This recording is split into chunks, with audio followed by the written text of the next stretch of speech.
céu descer.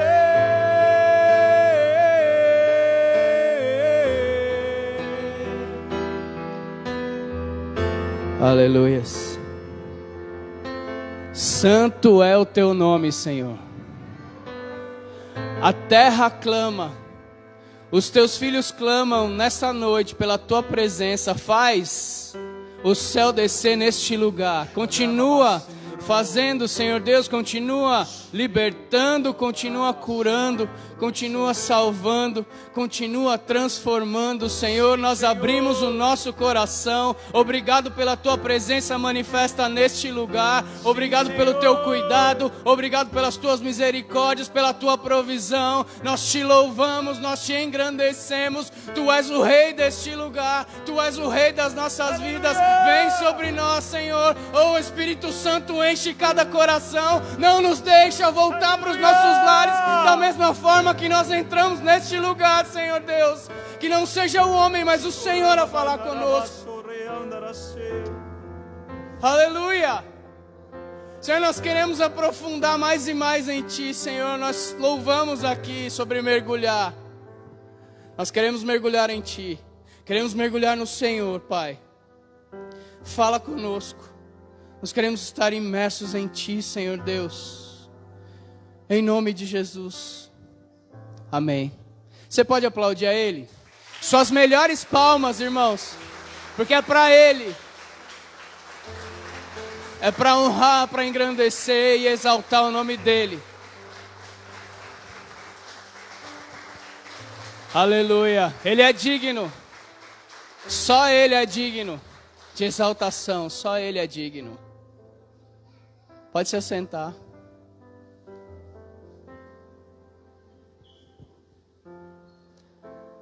Graça e paz. Que a shalom do Senhor, a plenitude de Deus esteja sobre cada um de nós nessa noite. Nós louvamos aqui, e eu creio que o Senhor está falando conosco a respeito de profundidade. É o que Ele deseja de mim e de você, que nós saiamos da superficialidade. Nós vivemos num mundo onde nós nos distraímos muito facilmente. E quando nós nos distraímos, é difícil da gente aprofundar. E aí muitas vezes a gente não tem paciência para ler, para meditar, para orar. E a gente vive na superficialidade. Eu me lembro em Ezequiel, quando ele fala que ele teve uma visão onde ele estava andando e as águas batiam nos seus calcanhares. E aí de repente ele começava a andar mais, as águas vinham nos seus joelhos, aí depois nos seus lombos. E aí chegava uma hora que ele não tinha mais controle. E o Senhor quer que nós percamos o controle, porque quem controla é o Senhor. Então mergulhe nele nessa noite. Uma vez eu estava orando, e aí eu falei para Deus: Senhor, eu quero que o Senhor forme em mim a tua palavra. Aí Deus fala: não peça isso, peça para você mergulhar em mim. Porque quando eu entro em você, você pode dar pouco espaço. Mas quando você está submerso, quando você está mergulhado em mim, aí você está totalmente envolvido. O Senhor deseja que nós nos envolvamos na obra dEle, na casa dEle.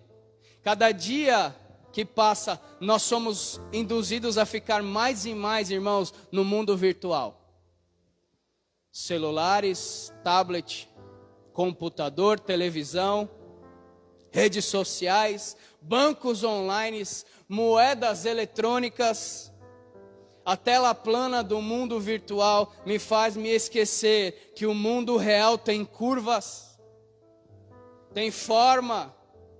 Temos tantos amigos nas redes sociais, no entanto podemos contar com tão poucos na hora da verdade. Às vezes eu acho que esse mundo faz com que nós queiramos viver os nossos relacionamentos com Deus de uma forma virtual, sem comprometimento. Fala o que quer, porque não está cara a cara. Sem comprometimento, sem toque, sem presença. Não é isso que Deus quer de mim e de você, irmãos. O Senhor é um Deus de relacionamento, Deus é um Deus de toque, Deus é um Deus de proximidade, Deus é um Deus que deseja estar conosco, Ele é o nosso Pai.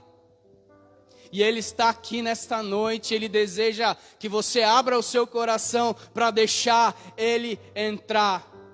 O virtual distancia, mas o real aproxima. O virtual distancia e o real aproxima. O que nós vamos ouvir hoje aqui é real.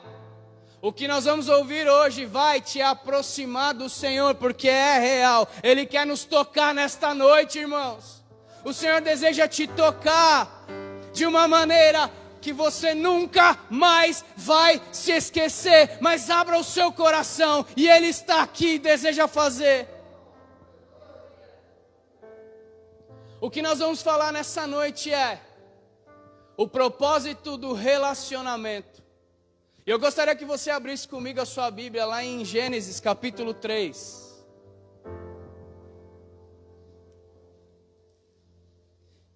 Chega de relacionamento virtual com Deus, irmãos. Relacionamento que a tela separa, sem proximidade, sem toque. Sem o ar que o Senhor sopra nas nossas narinas, como Ele fez com Adão. Gênesis capítulo 3, a partir do verso 6.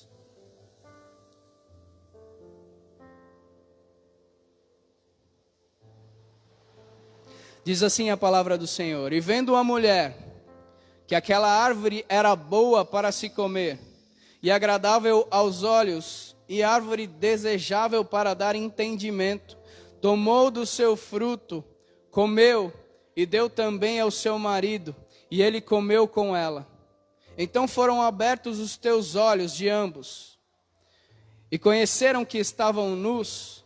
Então coseram folhas de figueira, e fizeram para si aventais. E ouviram a voz do Senhor Deus, que passeava no jardim pela viração do dia.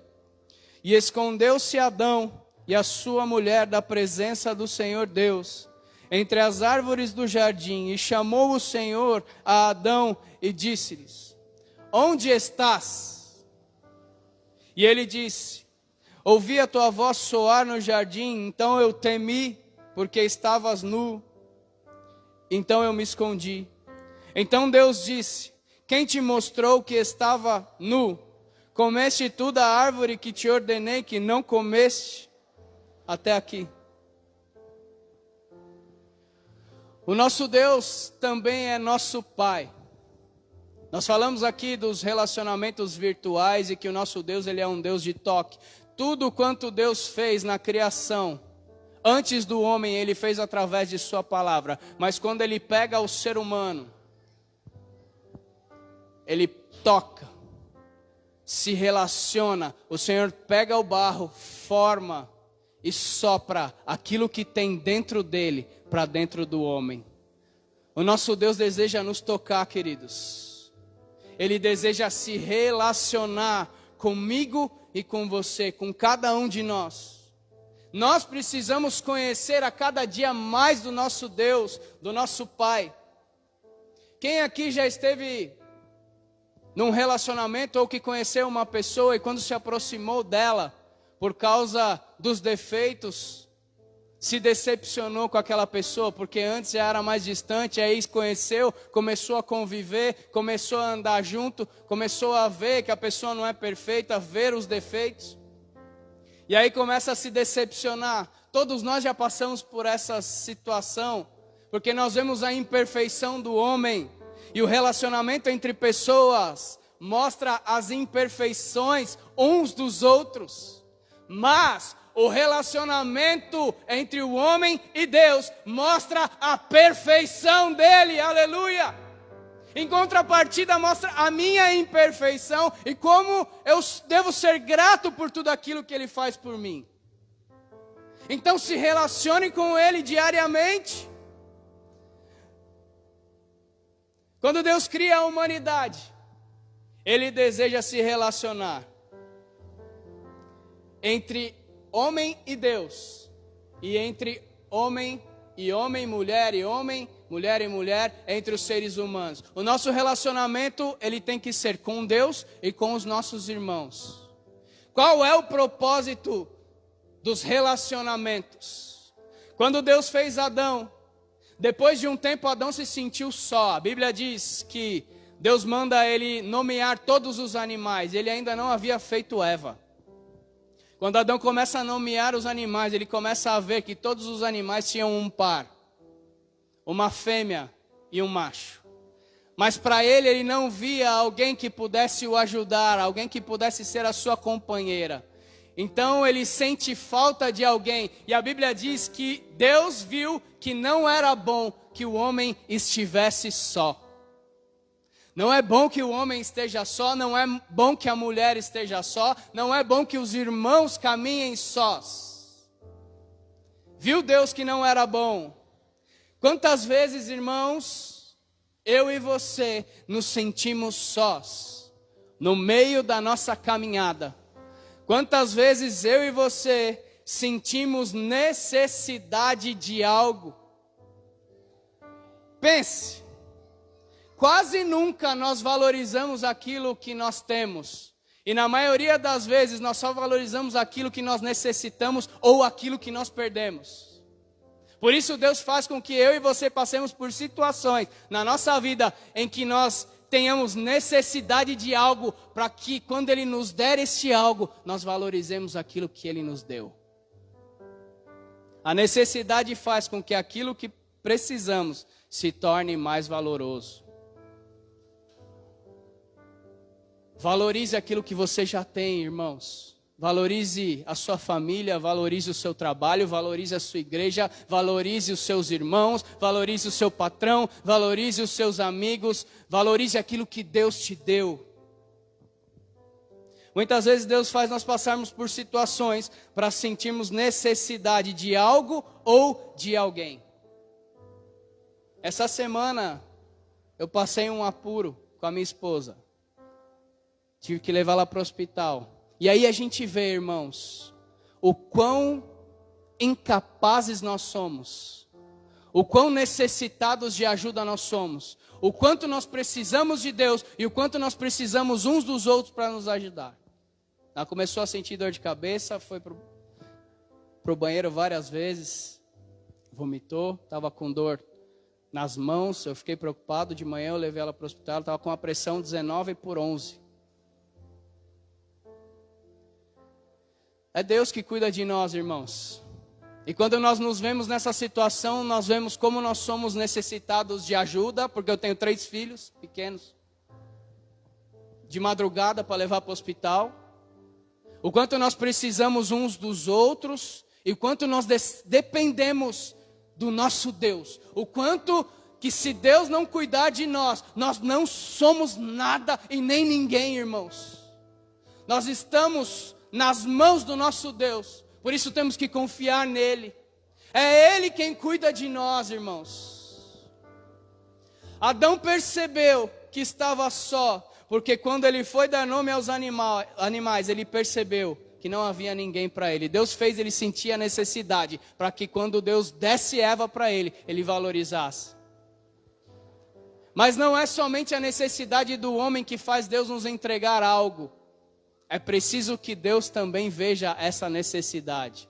Não é só por necessidade, é por propósito. Viu Deus que não era bom que o homem estivesse só. Não é só porque queremos. Tem que ter propósito. Nós falamos muito de propósito. Mas o que é propósito, irmãos? Falamos sempre de propósito, mas não entendemos muitas vezes o que significa propósito. Propósito é a visão que motiva as nossas ações. É a visão que nós temos que vai nos motivar para que nós façamos algo. O porquê eu estou fazendo algo. O propósito de Deus para o homem e para a mulher, para o ser humano. Um dos propósitos é o relacionamento. Nós precisamos uns dos outros para nos ajudar e para nos corrigir, irmãos. Lá em Hebreus fala, não deixemos de congregar como muitos irmãos fazem. Nós temos que congregar para saber as necessidades, para se alegrar junto, para se entristecer junto, para muitas vezes se corrigir, porque quem anda sozinho fica sem noção, irmãos. Faz tudo o que quer e perde a noção. Por isso Deus ele nos deixa a sua lei, para nos dar o parâmetro moral para as nossas vidas, para nós caminharmos conforme a vontade de Deus. E a lei do Senhor demonstra o caráter dele. Quando nós entendemos e lemos a palavra de Deus, nós conhecemos mais do nosso Deus. E é isso que ele deseja de mim e de você. O propósito de Deus para fazer uma companheira para Adão é relacionamento e frutificação. Deus deseja que nós sejamos frutíferos, irmãos. A Bíblia diz que Deus abençoa o homem e a mulher, dizendo: sede fecundos, multiplicai, enchei a terra, sujeitai e dominai. Isso foi uma ordem de Deus. A grande questão é: ninguém dá fruto sozinho. Ninguém dá fruto sozinho. A terra precisa da semente para gerar a árvore, para gerar o fruto. O homem precisa da mulher, a mulher precisa do homem, a igreja precisa de gente, pastor precisa de ovelha, ovelha precisa de pastor. Cada um de nós precisa do Espírito Santo de Deus para nós podermos dar frutos, e todos nós precisamos de Cristo. Aleluia! Frutificação, irmãos. Preste atenção no que eu vou dizer, que é importante. Lá em Mateus capítulo 21, a Bíblia diz que Jesus ele está indo para Betânia. Ele passa a noite lá, e quando ele está voltando pela manhã para Jerusalém, ele vê uma figueira e sente fome. Ele sente fome, vê uma figueira e ele vai até ela. Então a Bíblia diz que quando ele chega até ela, uma figueira frondosa, cheia de folhas. Jesus chega até a figueira, que estava na beira do caminho, e quando ele estende a sua mão, ele procura, mas ele não encontra frutos.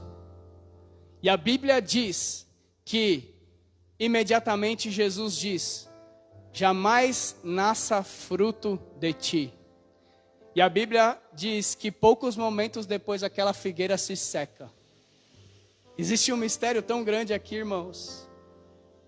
Por que Jesus diz: nunca mais nasça fruto de ti, e logo depois ela morre? Por que Jesus não profetiza: nasça fruto de ti agora? Porque fruto é minha responsabilidade.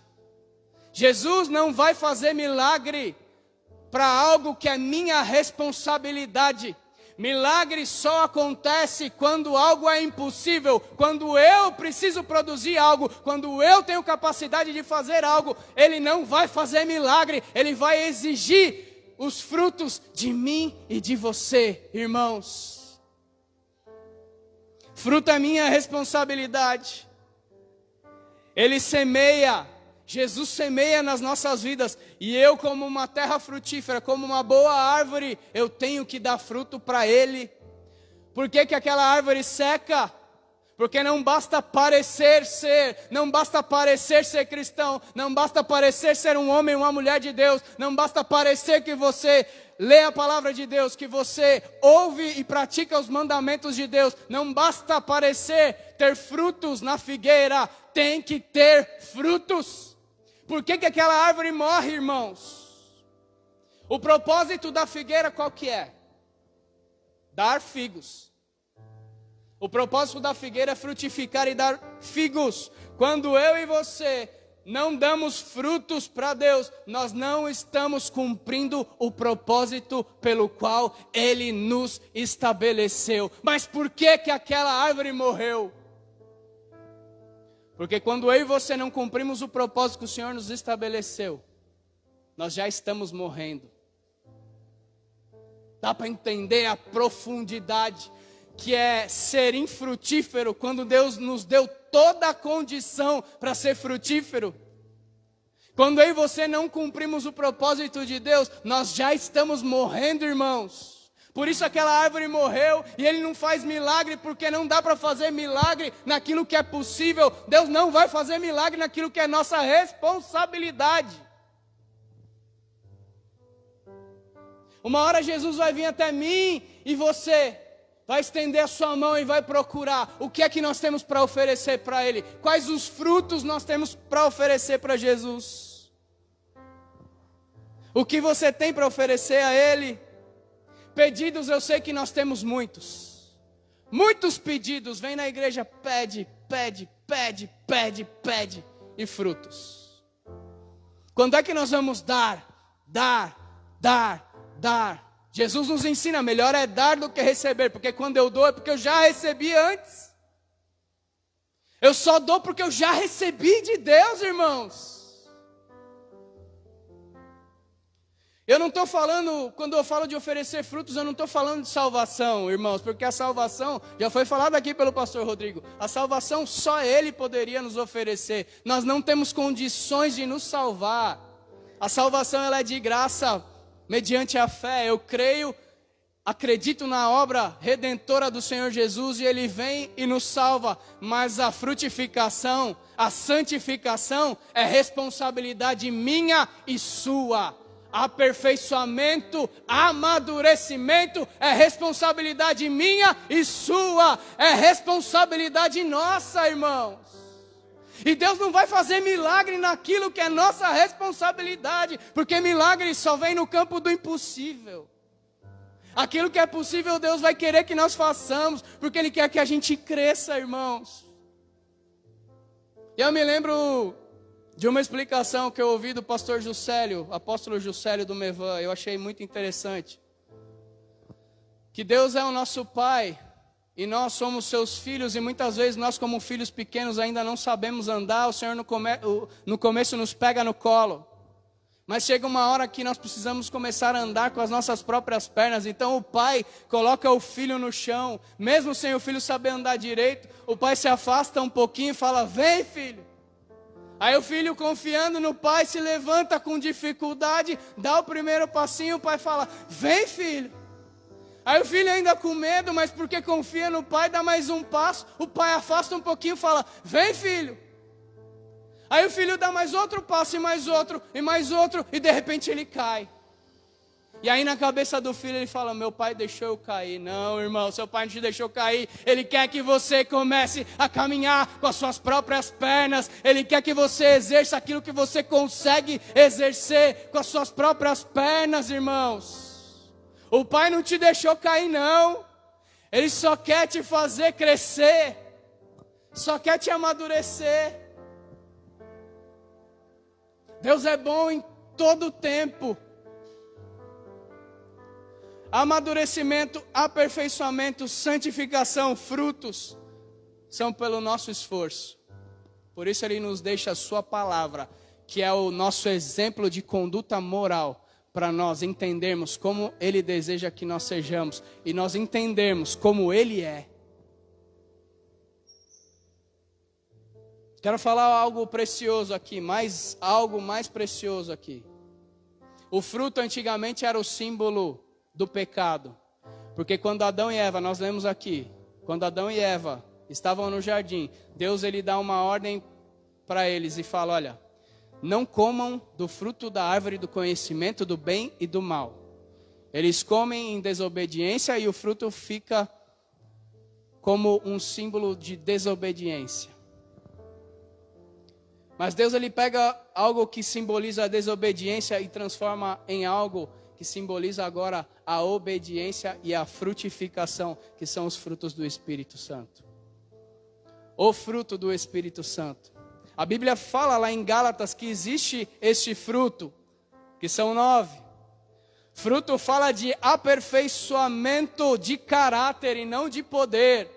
Olha só que interessante, porque muitas vezes a gente acha que Deus ele só deseja operar com o poder através das nossas vidas, e poder fala de milagre, fala de sobrenatural, mas dom, ou melhor, dom, né? O poder de Deus é o dom, mas fruto fala de caráter, fala de moral. Quando Deus ele apresenta Jó para Satanás, a Bíblia diz que Os anjos estavam andando pelos céus, de repente Satanás aparece diante do Senhor. Aí o Senhor pergunta: de onde vens? Venho de passear sobre a terra. Aí Deus fala assim para ele: viste o meu servo Jó? Homem reto, íntegro, se desvia do mal. Deus falou de poder, ou falou de caráter? Reto, íntegro, se desvia do mal. É isso que Deus valoriza para nós. Os dons Ele nos dá porque existe um propósito. O poder de Deus, Ele vem sobre nós para exercer algo sobrenatural. Mas o amadurecimento do Senhor vem através do fruto, irmãos. O ser humano foi feito para frutificar. Nós, como terra boa, temos que frutificar para o nosso Deus. Dom é o poder de Deus através de nós, é o sobrenatural. Mas o fruto é a transformação de Deus dentro de nós.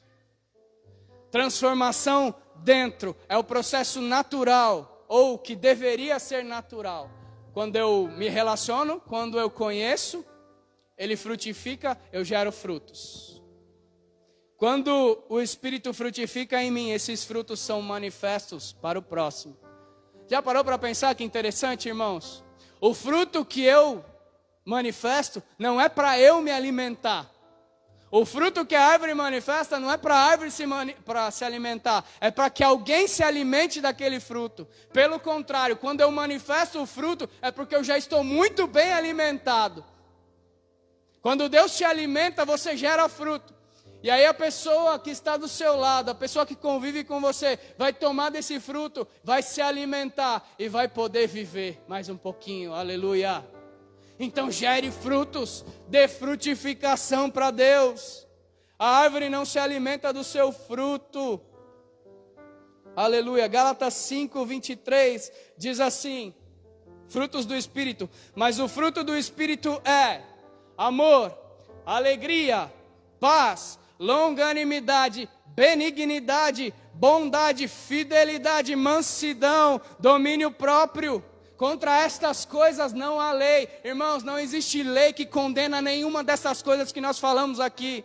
Porque a lei só condena aquilo que é errado. E quando eu produzo aquilo que está certo, aquilo que eu devo, eu posso caminhar com liberdade no Senhor. A Bíblia diz que Deus ama aqueles que são guiados pelo teu Espírito. São os filhos maduros do Senhor. E filho maduro não tem nada a ver com amor, tem a ver com responsabilidade. Eu amo os meus filhos, os 3, mas nenhum deles tem maturidade para ter um carro. Isso não quer dizer que eu não os amo, mas eles não têm maturidade para entregar certas coisas nas mãos dele. Mas tem coisas, irmãos, que eu posso entregar. Só que às vezes a gente quer atropelar o processo. A gente olha para o propósito. Outro dia nós ministramos sobre isso na escola da Karine. Deus, Ele mostra o propósito para nós. Nós olhamos o propósito e falamos: uau, eu quero chegar nesse lugar, Senhor. Mas para todo o propósito existe um processo. E Deus não mostra o processo para chegar no propósito, porque se Ele mostrasse o processo, nós não aceitaríamos.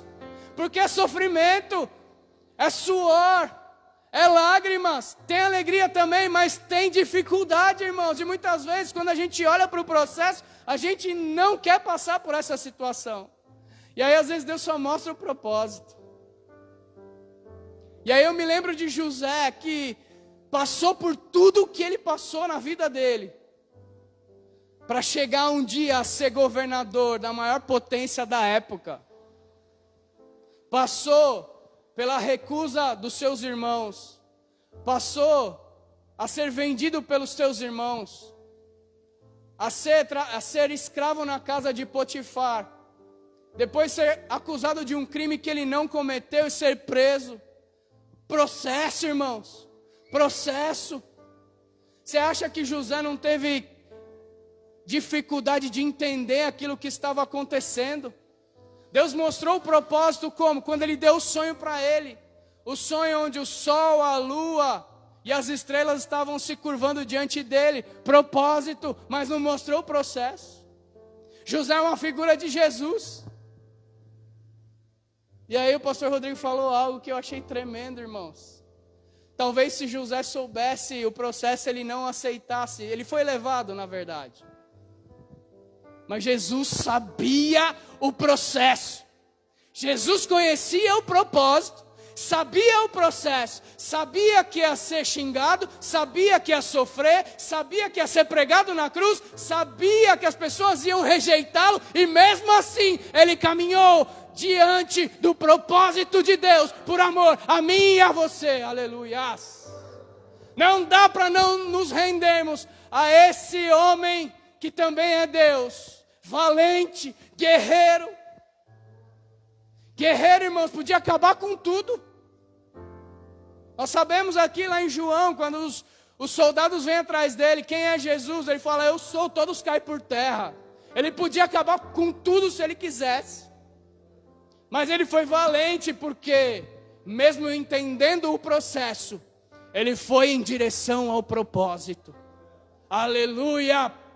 Glórias a Deus, Jesus nos amou até o fim. A Bíblia diz que Jesus amou os seus discípulos, amou-os e os amou até o fim. A morte não foi suficiente para fazer Jesus desistir no meio do caminho.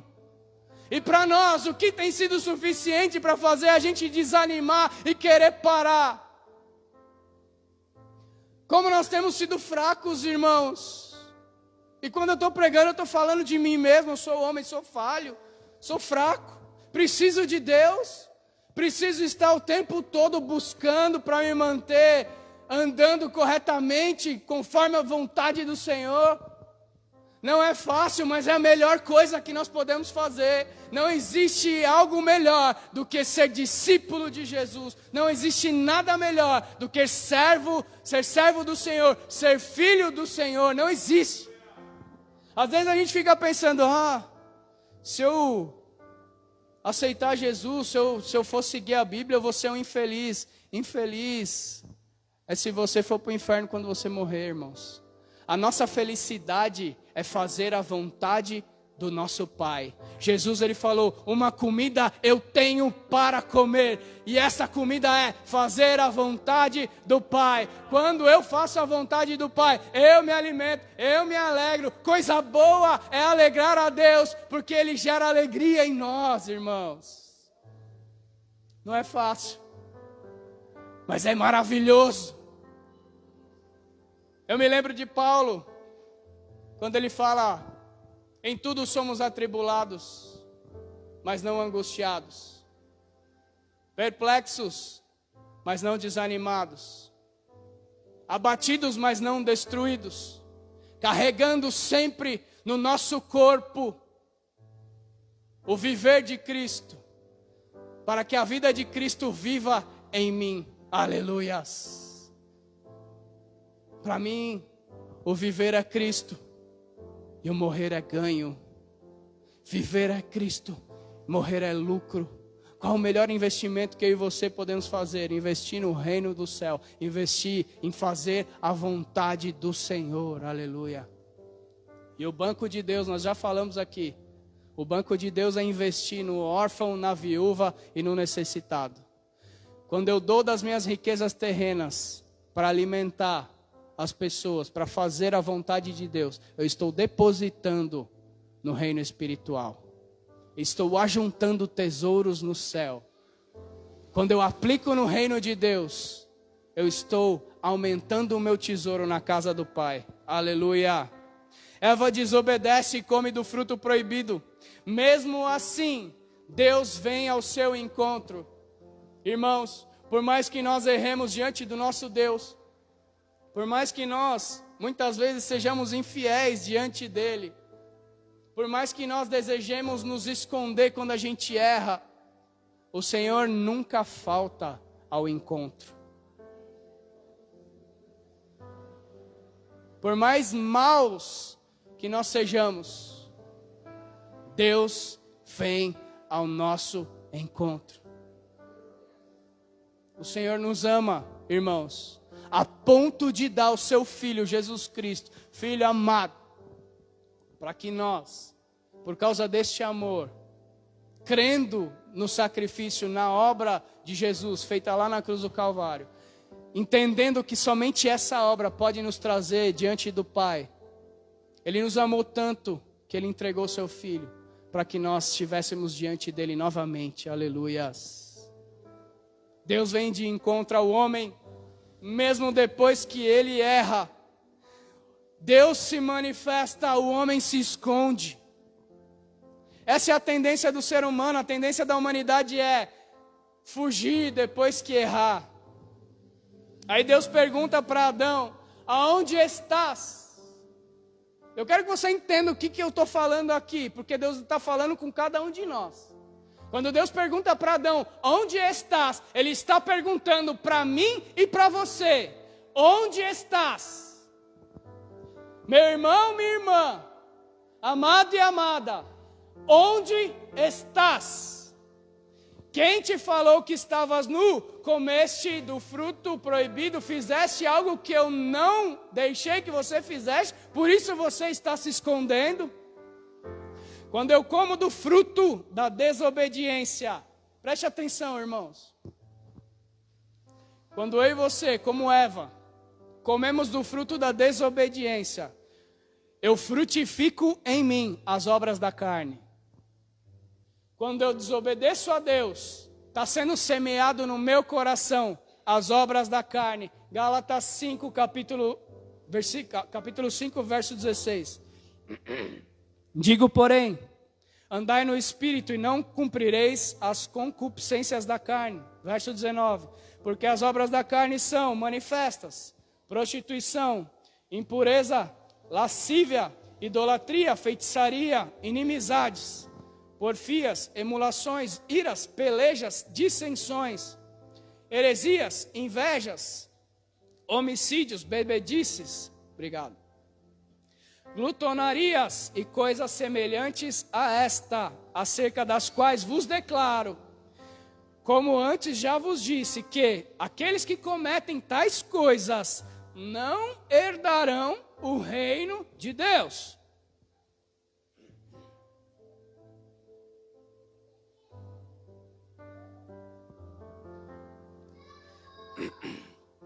Então, quando eu como do fruto da desobediência, eu semeio em mim as obras da carne.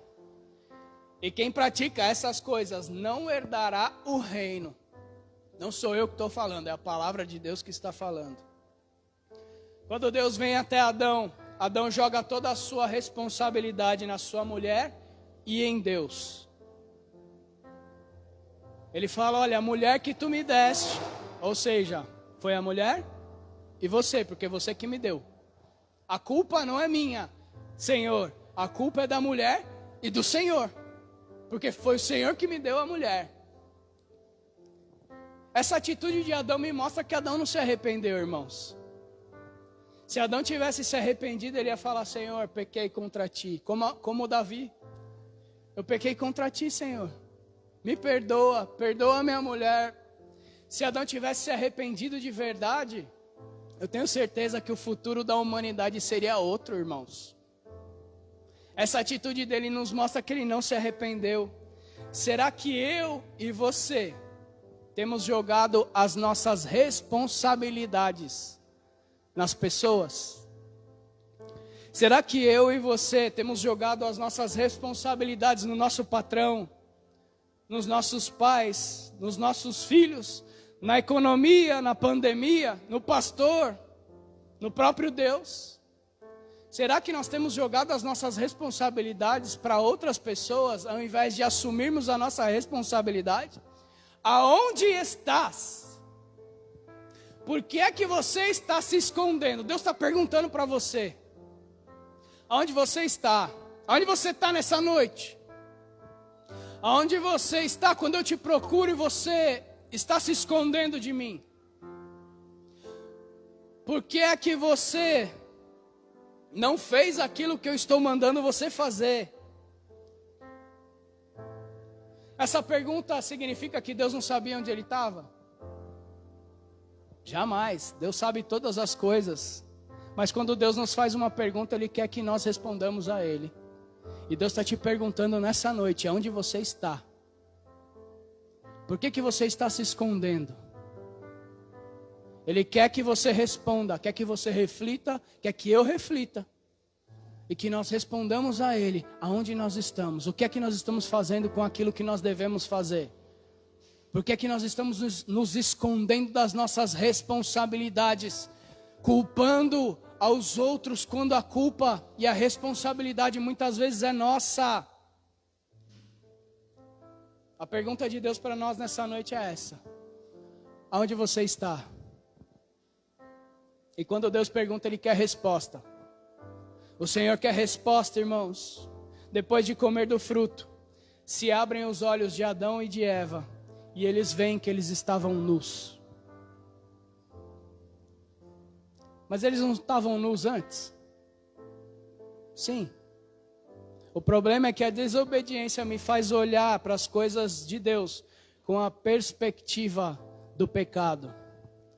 Antes do pecado, o homem e a mulher olhavam para as coisas e para si mesmo da perspectiva de Deus, porque eles não haviam pecado e eles tinham conexão com Deus e com o céu.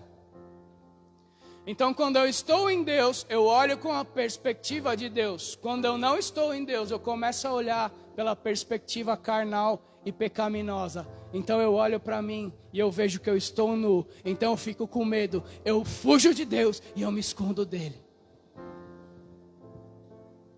O que eu não via na carne, em desobediência eu passo a ver na carne. O pecado me faz perder a perspectiva das coisas de Deus. A Bíblia me fala que Adão tem medo, mas ele não se arrepende. Porque o arrependimento é o reconhecimento do erro. E quantas vezes eu e você temos que reconhecer os nossos erros? O pastor Rodrigo falou aqui a respeito de liberar perdão e também pedir perdão. Não é por motivo ou por sentimento. A pessoa não me deu motivo para eu perdoar ou para eu pedir perdão. Não, é simplesmente porque Jesus já nos perdoou de algo muito maior. E se Ele não nos perdoasse, nós não teríamos chance nenhuma de estar novamente diante do Senhor. O pastor Rodrigo falou aqui sobre a parábola. Um foi perdoado de algo grandioso, impossível. E aí depois ele não perdoou. E aí, irmãos, a gente não para pensar, mas na oração do Pai Nosso, quando a gente ora, tem gente que ora todo dia a oração do Pai Nosso, né? Perdoa os nossos pecados, assim como nós perdoamos os que nos têm ofendido. Perdoa as nossas dívidas, assim como nós perdoamos aqueles que nos têm ofendido. Ou perdoa as nossas ofensas, depende da sua tradução.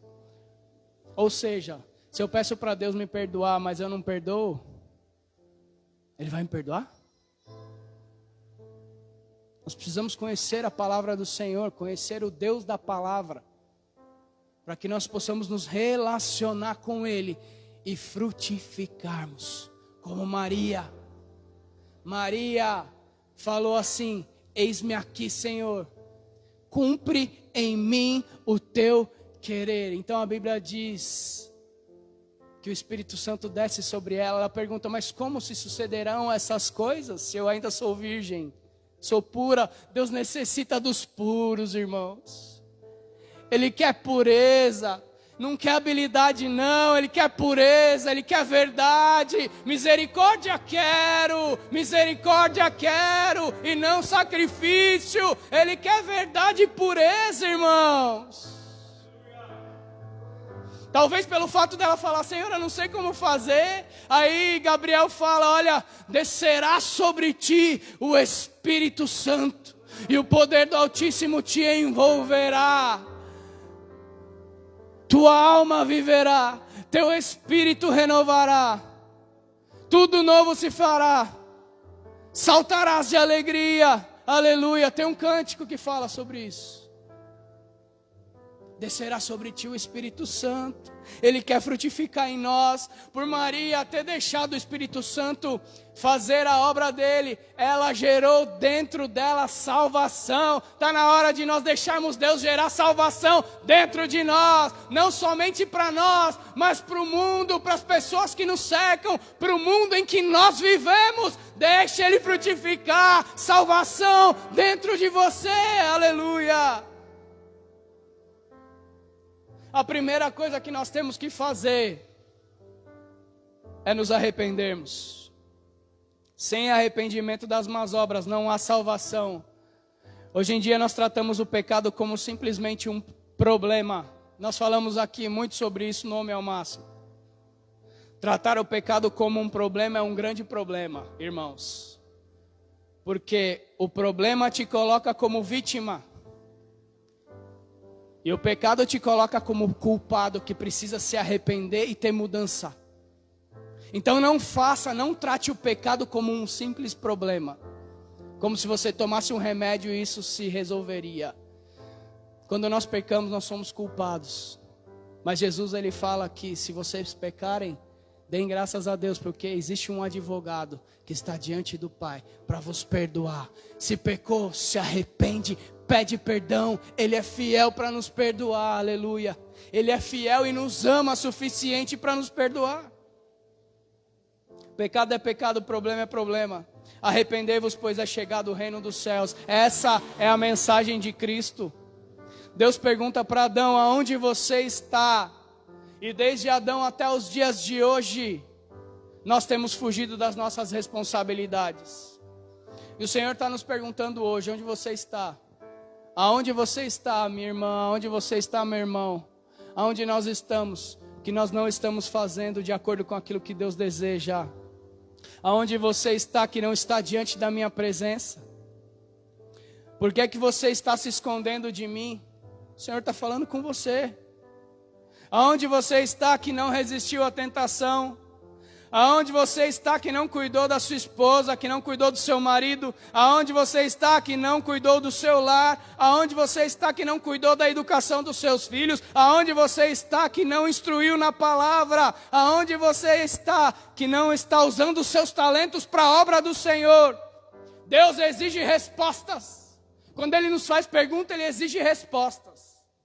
E a resposta que nós temos que dar para Deus não é simplesmente uma resposta de palavras, é uma resposta de ação.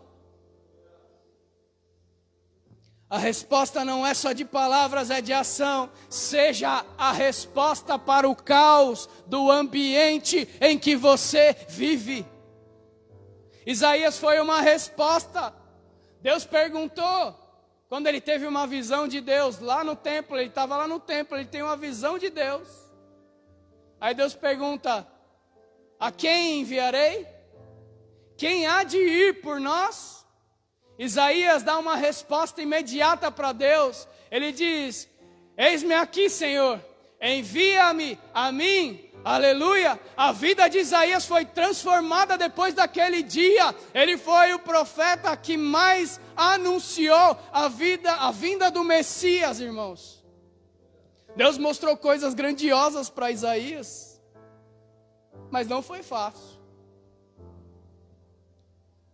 Isaías responde, eis-me aqui, envia-me a mim. Ele agiu. Jesus é a resposta de Deus para a humanidade. Jesus é a resposta de Deus para o pecado. Jesus é a resposta de cuidado, é a resposta de amor, é a resposta de salvação. Enquanto Adão se escondeu, Jesus se entregou. Enquanto Adão se desviou da sua responsabilidade, Jesus chama para si todas as responsabilidades. Aleluia! E eu quero orar por você nessa noite, irmãos. Se você foi tocado por essa palavra, eu quero te chamar para vir aqui à frente. E eu vou te perguntar, qual é a resposta que você dará para Deus? Começa agora. Começa agora, amanhã, a hora que eu acordar, eu penso, não, é agora, irmãos. Eu quero orar por você. O Senhor está te perguntando, onde estás? Eu quero orar pela sua vida. Qual a resposta que nós daremos? Aleluia!